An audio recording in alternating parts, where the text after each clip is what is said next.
cada uno de los hermanos del día de hoy. Este día, pues, de elecciones, este día convulsionado políticamente, pero es muy bendecido por el Señor. Siempre. Amén. Cada vez que estamos congregados es una bendición grande del Señor. Escuchando las palabras del pastor y reflexionando en la oración que hizo acerca de los gobernantes, creo que eso nos tocó la semana pasada. Y vea que la semana pasada, cuando el Señor colocó mi corazón a hablar en Nabucodonosor, yo no lo hice pensando en elección ni nada, fue el Señor el que me colocó esa palabra. Y decía la palabra la semana pasada, Nabucodonosor era un impío. Y yo le explicaba a los hermanos que estaban congregados acá ese día cuántas maldades había hecho Nabucodonosor, cuán cruel había sido como rey. Y sin embargo, él terminó los días de su reinado alabando la grandeza del Dios de los cielos y reconociendo que no había otro Dios más que el Dios de Israel. Amén. El Señor hizo como instrumento de ira. Ira para un pueblo rebelde, tosudo, para un pueblo desobediente. Eso no fue un instrumento, pero Dios quiso que ese instrumento también fuera parte de su pueblo. Y Nabucodonosor fue parte del pueblo de Israel. Porque al final reconoció que no había más Dios sino Dios de Israel. Y no fue porque él quisiera o estuviera en su voluntad reconocer a Dios, al Dios de Israel como el Dios de toda la tierra. Es que él aplicó el Salmo 32, el Salmo 32, te haré entender. No seas como el mulo o el caballo sin entendimiento. Y lo convirtió en bestia.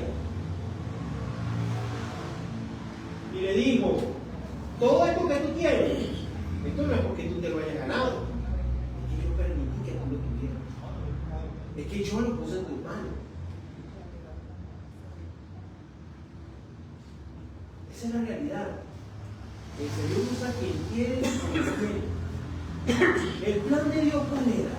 El plan de Dios era que su Hijo bajara y pudiera morir en él todos los pecados de la humanidad. ¿Y qué hizo Dios? Colocó precisamente a las personas y los gobernantes que eran necesarios para que ellos murieran. Imagínense que a Pilato le hubiese dado en ese momento por tener conciencia. Dice, no, yo no voy a crucificar a este hombre, pero este hombre es inocente.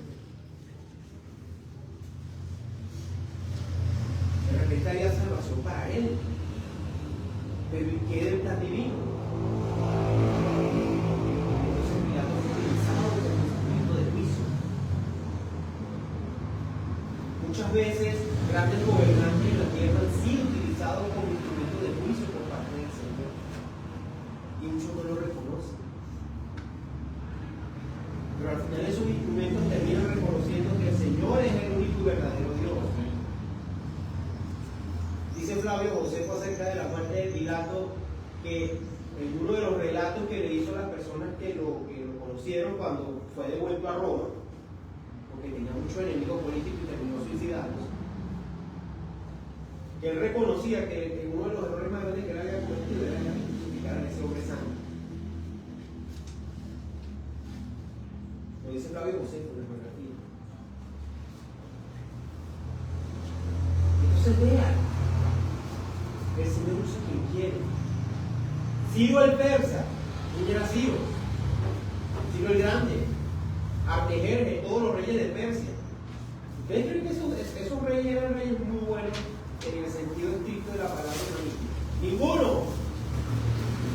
Crueles. ¿Cómo creen ustedes que formaban imperios? Pues iban derramando bondad y palabra de bien en ningún momento. Iban era de conquista en conquista. Eran salvajes. Ellos iban a conquistar, a arrasar. Y por eso tenían imperios tan grandes. Lo que pasa es, como dice la ley natural, siempre hay uno más grande. Y hay, como pudimos ver en el libro de Daniel, como él decía que el príncipe de Persia se le oponía y que ya había derrotado al príncipe de Persia, pero es que detrás del príncipe de Persia venía otra potestad más grande que era el príncipe de Grecia. Y ese era más grande. Nada más y nada menos que Alejandro el Grande. Y los sucesores de Alejandro, ¿qué hicieron?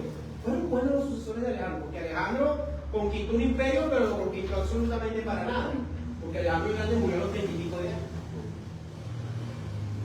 Él no pudo disfrutar absolutamente ninguno de sus conquistas. Este sí no tuvo tiempo de nada.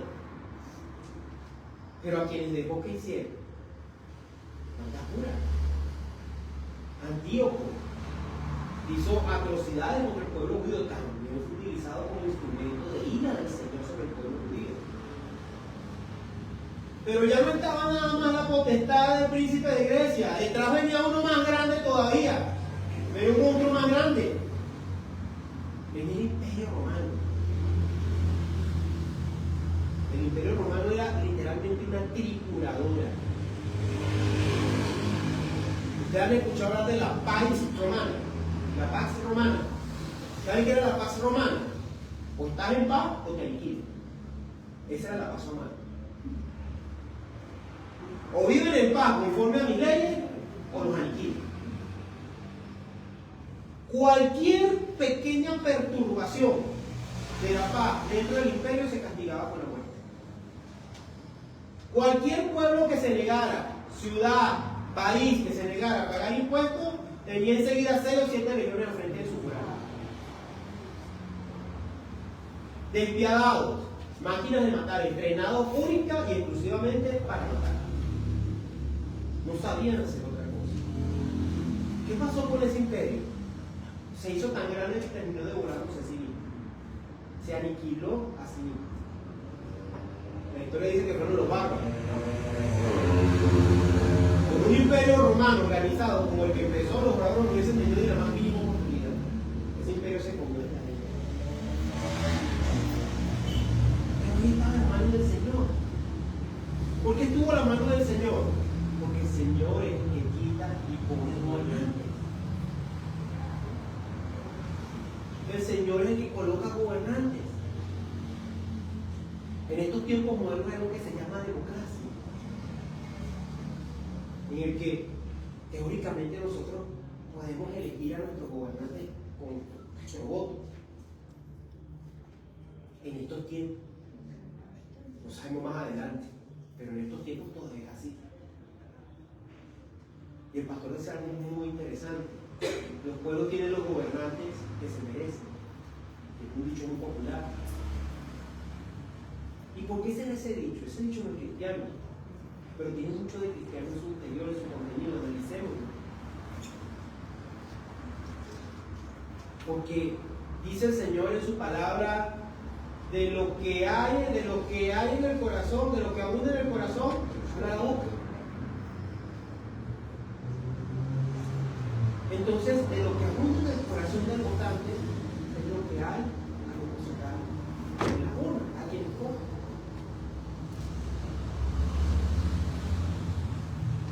Y eso no es nada más acá en Colombia, eso pasa en muchas partes del mundo.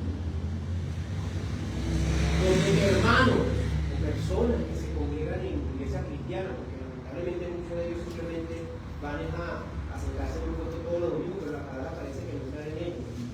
Usted los ve haciendo campaña y votando por personas que son totalmente contrarias o que representan totalmente contrarios, son la antítesis de los valores del cristiano. Votan por candidatos que promueven el aborto, que promueven el homosexualismo, que promueven la destrucción, que promueven la revancha. Eso es lo que lamentablemente hay en el corazón de muchos de nuestros hermanos. Que el Señor los guíe cuando vayan a depositar su voto y vean realmente quién de todos los grupos, porque hay muchas, en la vida del Señor hay muchas cosas. ¿Qué candidato puede representar mejor los valores del Señor? Esa sería la reflexión. Porque tenemos que elegir, ojo, no es como otro que no, yo me abstengo y no voto. Recuérdense que la palabra de Dios nos enseña que nosotros debemos establecer la obediencia a cualquier forma de gobierno. Eso Porque dice la palabra de Dios que los magistrados están puestos por Dios. Y como yo he explicado muchas veces, el gobierno es una forma de refreno, una de las pocas que todavía quedan. Usted no se puede a pensar por qué los seres humanos necesitamos gobierno. Porque lo mismo como los animalitos que no tienen gobierno de ningún tipo. ¿Por qué creen que el ser humano necesita ser gobernado? Imagínense si siendo gobernados se cometen y se hacen atrocidades. No me quiero ni imaginar cuando el gobierno, cuando hay anarquía. El caos total. ¿Qué pasó en la época de jueces? ¿Por qué la época de los jueces fue la época más oscura del pueblo de Israel? ¿Cómo termina el libro de los jueces? Hay una frase lapidaria con la que termina el libro de los jueces. Y cada uno hacía conforme a lo que quería. O sea, vean esas palabras tan fuertes. Y cada uno hacía conforme a lo que quería. Eso era ese es el corazón. Necesita gobierno. Buenos, malos, peores, mejores, pero el ser humano necesita ser gobernado. Uno de los refrenos que ha puesto el Señor a la maldad del hombre. Y la misma palabra enseña, a través del libro de los Romanos, que en cualquier momento ese refreno también va a desaparecer. Y precisamente en el momento en que ese refreno desaparezca es cuando nosotros vamos a pedir, a rogar por un líder que venga a salvarnos a todos. Y ustedes saben quién es el que va a llegar.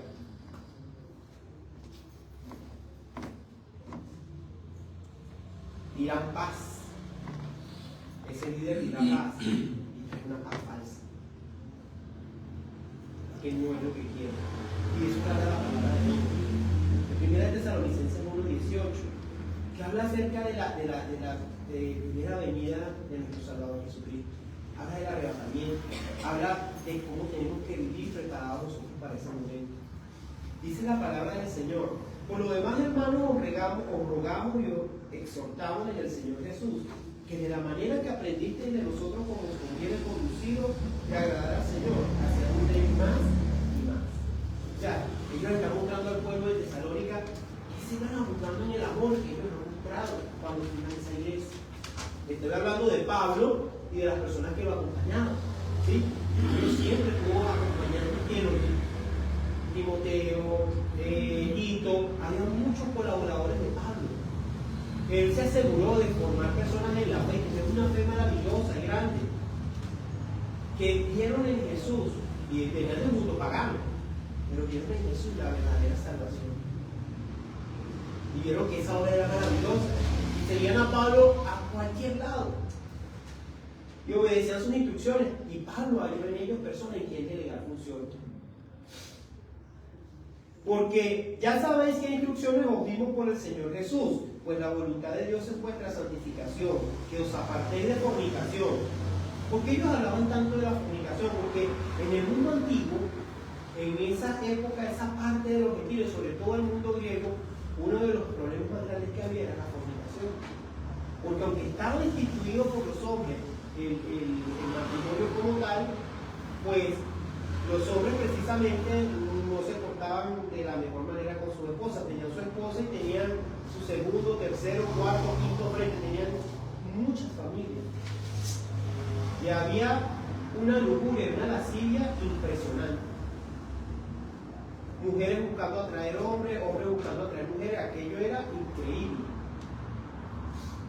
Que cada uno de vosotros sepa tener su propia esposa en santidad y honor. ¿Ven por qué él hablaba tanto de la fornicación? Había muchos problemas en los matrimonios. Era muy inestable. No en pasión de concupiscencia como los gentiles que no conocen a Dios. Ojo, Tesalónica no es una ciudad judía. Tesalónica es una ciudad que gentil, pero recuerden que la iglesia del Señor se empezó a fundar con Pablo en los pueblos gentiles. Que ninguno agrave ni engañe en nada a su hermano, porque el Señor es vengador de todo esto. Como ya os he dicho y he testificado, pues no nos ha llamado Dios a injusticia, sino a santificación. Así que el que desecha esto no desecha el hombre, sino a Dios, que también nos dio su Espíritu Santo. Pero acerca del amor fraternal, no tenéis necesidad de que os escriba, porque vosotros mismos habéis aprendido de Dios, que os améis los unos a los otros. Y también lo hacéis así con todos los hermanos que están por Macedonia. Macedonia es la parte norte de Grecia, precisamente donde es Alejandro Grande. Pero os rogamos, hermanos, que abundéis en ello más y más, y que procuréis tener tranquilidad y ocuparos en vuestros negocios y trabajar con vuestras manos de la manera que os hemos mandado. Vean que el Señor en ningún momento manda a la gente a ser vaga o no asesino. Manda precisamente a que trabaje, ¿sí? A que produzca para sus hogares. A fin de que os conduzcáis honradamente para con los de afuera y no tengáis necesidad de nada. Porque en ese trabajo el Señor da provisión. Abunda, sobreabunda la provisión en el trabajo.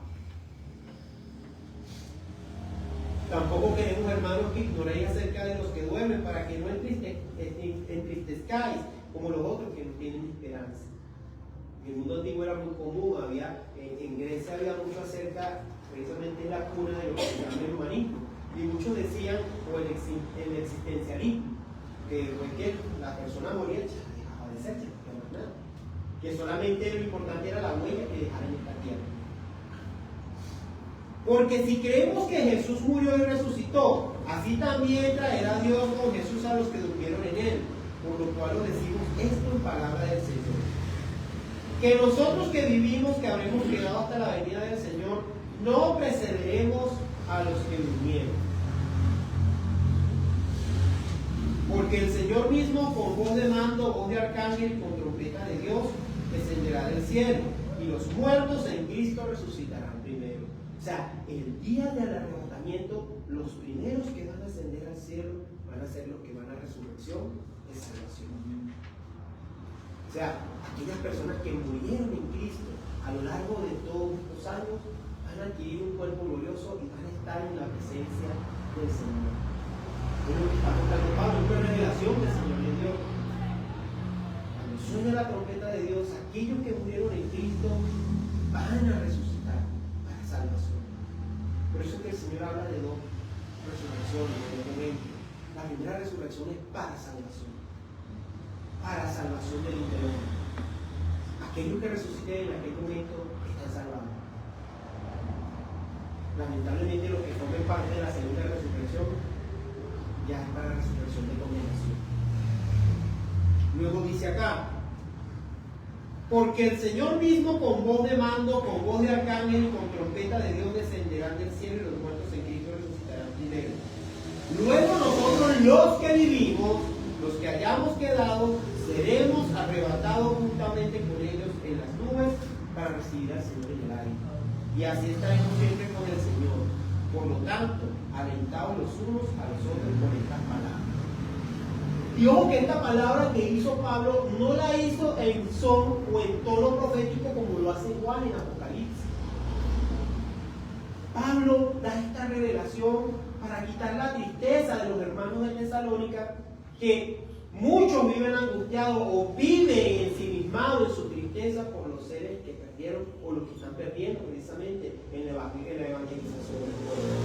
Porque no se crean, es que los que evangelizaban en ese tiempo en Tesalónica tenían dos problemas. Tenían al Imperio Romano, porque para el Imperio Romano, aunque en ese momento los cristianos no eran perseguidos, como ellos decían que el emperador romano no era un dios, eso se castigaba con la muerte. Y segundo, los judíos de Tesalónica, que pues aquellos que tenían el corazón dañado, pues buscaban acusarlos siempre delante de los romanos, y tenían oportunidad de hacerles daño, les hacían daño. Y no sabemos cuántas personas pueden haber fallecido precisamente en ese proceso en Tesalónica. Entonces, Pablo, queriendo consolar a ese pueblo que está triste, que está acongojado, que tiene dudas en su corazón, porque ha perdido personas que amaba, les está diciendo que es lo que va a ocurrir en los posteriores días. Y les habla para lo que nosotros entendamos acerca del arrebatamiento. ¿Qué va a ocurrir? Dice Pablo, que en aquel día va a bajar el Señor con voz de trompeta, con voz de gloria, y aquellos que durmieron en la presencia del Señor van a resucitar primero. ¿Qué es lo que van a resucitar? Sus cuerpos gloriosos para estar en la presencia del Señor. Luego, los que estén vivos en la tierra en ese momento serán arrebatados en un momento. Dice la palabra del Señor, mismo Jesús dice, que dos estarán en el campo, uno será tomado y el otro será dejado. Dos mujeres estarán muriendo en aquel momento, la una será tomada y la otra será dejada. ¿Qué dice aquí Pablo? Que regocíjense por eso. Dice acá, alentados los unos a los otros, o sea, consolados los unos a los otros, porque aquellos que mueren en el Señor realmente no mueren.